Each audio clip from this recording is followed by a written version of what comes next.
Bonjour Thomas Delorme, après avoir été le directeur digital chez TMP Neo, vous venez de prendre la direction générale de l'agence de communication RH. En tant qu'expert du secteur, quels ont été les faits marquants pour vous en 2009 ? Je pense que 2009, c'est un mystère pour personne, c'est clairement le ralentissement du marché du recrutement. Ralentissement du marché du recrutement avec une grosse différence par rapport au ralentissement précédent, c'est que les entreprises ont été échaudées justement par l'expérience 2001 où elles ont totalement arrêté de communiquer et où au moment où il a fallu reprendre à l'horizon 2004-2005 ça a été difficile.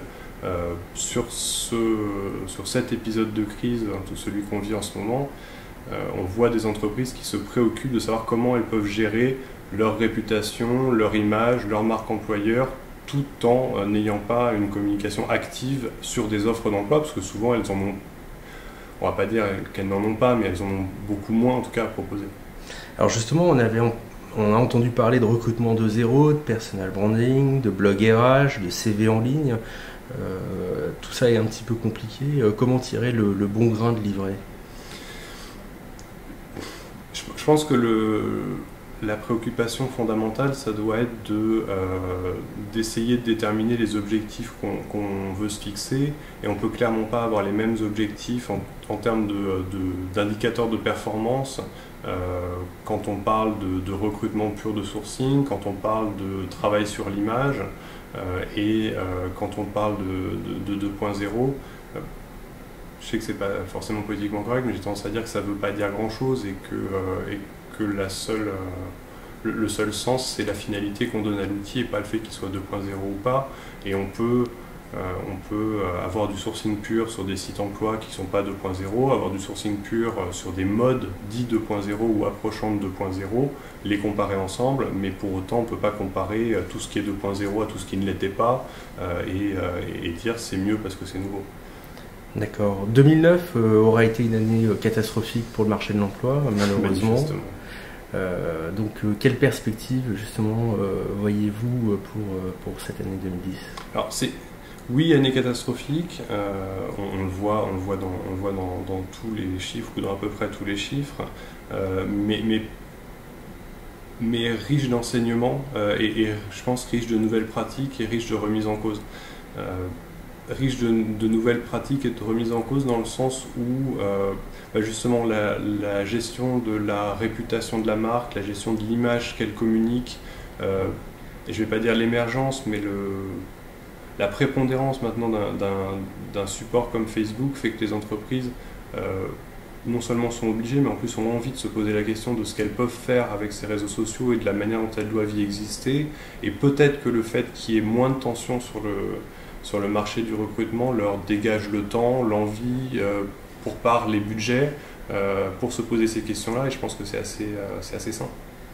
Alors d'un point de vue candidat, puisque beaucoup se posent la question, c'est quels sont les métiers et les secteurs qui bougent actuellement ? Alors, on continue d'avoir du mouvement dans le secteur de l'énergie. On continue d'avoir beaucoup de mouvements dans le secteur de l'énergie. On continue d'avoir une grosse tension sur, en général, les métiers de l'ingénierie.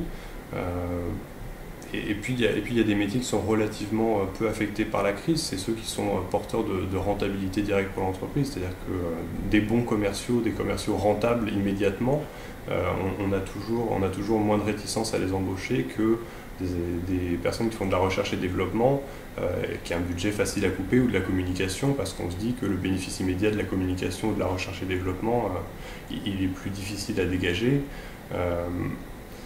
Maintenant, je pense qu'on est sur des changements qui sont relativement rapides. On le voit avec la reprise des recrutements dans l'automobile. Un client comme PSA avec qui on travaille, qui se remet à recruter alors qu'ils ont été totalement absents et qu'il y a 6 mois, pas grand monde aurait mis 1 euro sur l'automobile. Je pense que c'est des tendances intéressantes.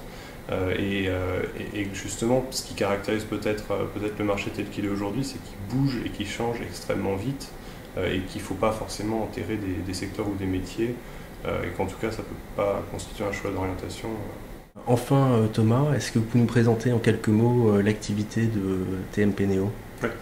On aime bien dire que Tempeneo est une agence de publicité pour les ressources humaines, c'est-à-dire qu'à la différence d'autres types d'agences qui vont faire la promotion d'un produit par exemple, le métier de Tempeneo c'est de faire la promotion des RH d'une entreprise, soit à des fins externes, donc pour caricaturer de recrutement en général ou d'image en tant que recruteur potentiel, soit à des fins internes, de communication interne RH, de meilleure compréhension par l'interne, par les salariés, de la démarche de l'entreprise, de sa politique en termes de ressources humaines. Deux choses qui sont totalement liées et d'autant plus liées par tout ce qu'on peut qualifier de phénomène 2.0 où la porosité entre l'externe et l'interne est extrêmement forte. Et là où il y a 10 ans, on pouvait faire vivre ce qu'on voulait en interne et raconter autre chose en externe, c'est devenu aujourd'hui totalement impossible puisque ce qui se fait à l'intérieur se voit ou se retranscrit et est retranscrit par les salariés extrêmement vite et en tout cas est très vérifiable par des candidats ou des embauchés potentiels. Alors pour conclure, quelques références alors on va les prendre par volume d'activité à l'agence. Les gros clients de l'agence, ceux avec qui on fait le plus de choses en tout cas en ce moment, c'est des clients comme Areva, comme L'Oréal, comme Alstom ou comme Quick par exemple. D'accord, de très très belles signatures. Merci. Merci Thomas et on vous souhaite une bonne année. Merci, bonne année French Web.